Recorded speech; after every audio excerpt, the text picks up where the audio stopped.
All right, you guys did a great show on a really hard topic, and we're going to continue the conversation on the tragic passing of Robin Williams. What do you guys have questions for me? Because it affected you each in different ways. Yeah, I think for me it affected me when I was getting ready for the show. So the first time I heard it is when I got the updated email from Wendy saying, hey, we're changing it up, Robin Williams. And I'm like, wait, not my Robin Williams, right? Like, I just didn't want to believe that it was him. Yeah, it's a body shot, right? Right. I mean, literally I started crying. And I mean, and I haven't talked to him in a while, but I mean, let me tell you, the guy was so smart. Like Mensa smart. I mean, he was educated. We were going through this old part of Iraq, and he's like, you know, this is the well of Abraham, and blah blah blah. And I thought he was kind of joking. You know, I'm like, are you kidding? He's like, no. And he was giving us a whole history lesson on like the biblical times of this area that we were in that I had no idea. I mean, I knew the Tigris and the Euphrates. That was about it in history, you know. And he, you know. Just it's so tragic because all he did was talk about his kids, and he was so giving and entertaining and was so Robin Williams all the time. But like I said, I did see him in his quiet moments. And but still, again, the disease is separate from the person, right? You can't imagine a person that you knew taking his own life. It's his condition that made him do that. So you're telling me that mental health can come in waves? Like you're strong and you're good, Judy and then you're said not? It perfectly. She said emotions come in waves, and negative. You've had negative emotions come on you in waves. Yeah. Yep. It's fun. It's like a roller coaster. You never know what you're gonna get.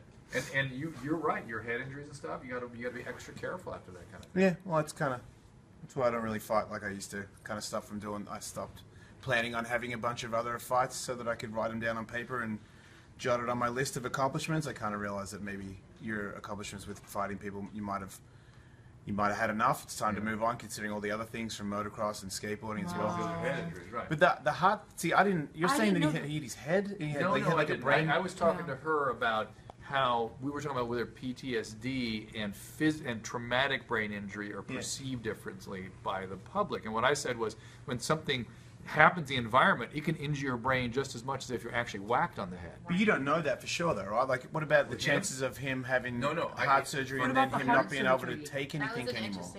For him, the cardiac surgery contributed. The cardiac meds contribute. I just got off those meds, the ones that I had. I actually called him a week. I went off them a week earlier than I should. Because I couldn't get up anymore. In the morning, I couldn't go to the gym. I couldn't go to work. Did you have depression with it too, or just the fatigue? Just really crazy fatigue. I think eventually it would have been set up a depression. Why isn't this talked about? I had no idea. I know everything about. I don't know everything, Listen, but we talk about. Doctors talk about it all the time. But he just had heart surgery. He didn't know that heart procedure. Well, heart procedure. He just had a heart procedure. He didn't know that could contribute to depression. He had a procedure that's not usually associated with depression. Okay. It's usually coronary disease or heart surgery. Okay. Have you ever? But it could. Have you ever felt suicidal? I've had depression tons of times. I had. Wait, that didn't answer my question. That didn't answer my question. No, because I don't want to.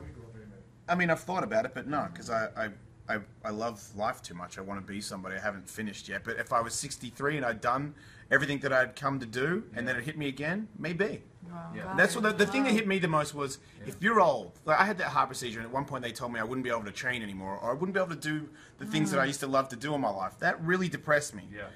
I was thinking maybe I'll just do drugs for the rest of my life if I can't do any of that. What about if my heart and my body is worn out and the doctors tell me if you do drugs you're going to die, and you can't have any of them, you can't drink anymore, you can't eat any of that good stuff anymore, you can't run, you can't drive, you can't get nervous, you can't be stressed, then maybe I just want to give up. Maybe I'm done.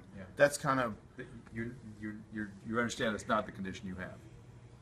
No, I know. Okay, I'm just saying when you said that there was any tie with heart problems. But that's the way cardiac depression. That's why. And then they think I can't have sex with my wife, and I can't do. Everything. Right. Yeah. Let's say take all those off your list. What have you got? You know, I mean, So you were saying but earlier. let me just tell you, in spite of it being very circumstantial, that's probably not the lion's share of where the depression comes from. It probably has something to do with the vagus nerve, which we know is very deeply embedded. When you say your heart hurts, right? Like you lose a loved one, your heart hurts. That is your vagus nerve giving information to your head. Wow. And when you mechanically affect that or have the hormones screwed up because there's not enough blood being sent to the heart, that affects I what got goes through. heartbroken once, and I felt like my heart was broken. Like you feel physical pain Yes. in your Oh, chest. right. Who Oh, did that? absolutely. Oh, that was a long time ago. Stupid. I'm glad, right? I'm happy.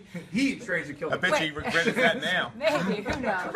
But you did say that. Wait, you did say that you thought that maybe it was an impulsive thing Yeah. because he might have Because hung of himself, asphyxiation. right? Right. So there's probably no suicide note because if you're not thinking about it, like you're right, Elaine. Many of the people that have done those impulsive asphyxias and things that I've seen did not leave suicide notes. But So why, that would not really be surprised. quickly, really quick question, because I had a dear friend commit suicide through hanging. Yeah. What does that say when you choose It's that usually, way it's a out? super impulsive, super violent, super. I talked to an old psychiatrist once. He used to work at the hospital I work, who felt that that moment that they choose that, Right. they're in a psychotic state. They actually are really not like in just reality. out of control. All right, well, obviously this has affected everyone in different ways. Tell us how it has affected you or your favorite memory of Robin Williams, because we all have one.